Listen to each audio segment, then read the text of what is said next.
NA71 TV সত্যের সন্ধানে প্রতিদিন।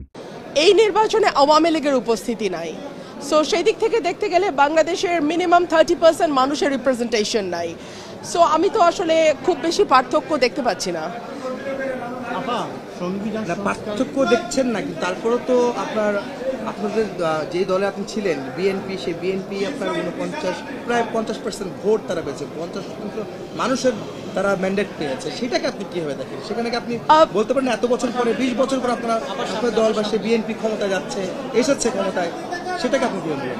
নিশ্চয়ই বিজয়ী দলকে আমি সবসময় অভিনন্দন জানাই, কিন্তু সেই সঙ্গে এটাও ভুলে গেলে চলবে না যে আমাদের 30% মানুষের কোনো রিপ্রেজেন্টেশন, মিনিমাম 30% মানুষের রিপ্রেজেন্টেশন এই সংসদে থাকবে না, সেটাও আমাদের মাথায় রেখেই সংসদটাতে বসতে হবে, চলতে হবে।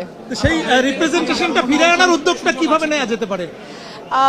দেখুন, আমি এই মুহূর্তে তো দলের কার্যক্রম নিষিদ্ধ আওয়ামী লীগের, সো তাদেরটা কিভাবে ফিরিয়ে আনা যায় সেটা তো আর আমি এখন বলতে পারবো না। তাদের নির্বাচনে অংশ নেওয়ার সুযোগ যদি দেয়া হতো তাহলে দেখা যেত মানুষের ভোটেই যদি তাদের প্রত্যাখ্যানের ব্যাপার থাকতো, মানুষ তার ভোটের মাধ্যমে জবাব দিত। মানুষের ব্যালটের প্রতি আমাদের আস্থা এত কম কেন? মানুষ তার জবাব সবসময় সঠিকভাবে দেয়। ধরুন আমার এলাকার কথাই ফর এক্সাম্পল, মানুষ কিন্তু ব্যালটে প্রার্থী বেছে নিয়েছে এবং এই সুযোগটা মানুষকে দেওয়া উচিত বলে আমি মনে করি।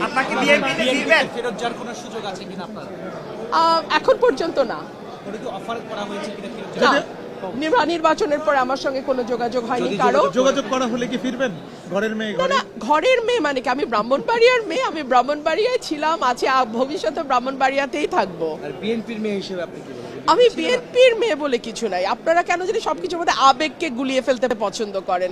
আমি একটা দলের সমর্থক ছিলাম এবং আমি দেশ এবং মানুষের পক্ষে কথা বলেছি সেই দলের হয়ে।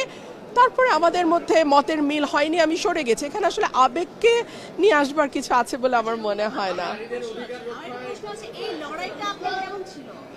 এই লড়াইটা আমার খুবই খুবই কঠিন ছিল ন্যাচারালি, বিকজ একজন স্বতন্ত্র প্রার্থী একটা দলের জোয়ারের বিপক্ষে দাঁড়িয়ে ভোট করা, ডেফিনেটলি এটা কঠিন ছিল এবং আমাকে নানানভাবে চেষ্টা করা হয়েছে সর্বশক্তি দিয়ে যাতে আমি হেরে যাই, বিকজ এটা একটা ইগো প্রবলেম হয়ে দাঁড়িয়েছিল যে দলের চেয়ে ব্যক্তির ইমেজ কেন বেটার হবে। সো এক ধরনের ইগো ক্ল্যাশ তো ছিলই, সো এটা ডিফিকাল্ট। ওটা আপনারা দেখেছেন আপনারা তো দেখেছেন সবই। দেশের পক্ষে, মানুষের পক্ষে, সাধারণ মানুষের পক্ষে এবং বিশেষ করে আমার নির্বাচনী এলাকা সরাইল, আশুগঞ্জ এবং বিজয়নগরের একাংশ অত্যন্ত অবহেলিত, পিছিয়ে পড়া এবং প্রান্তিক মানুষ সেখানে বাস করেন। তাদের ভাগ্য এবং জীবন মান উন্নয়নে আমি সর্বাত্মকভাবে কাজ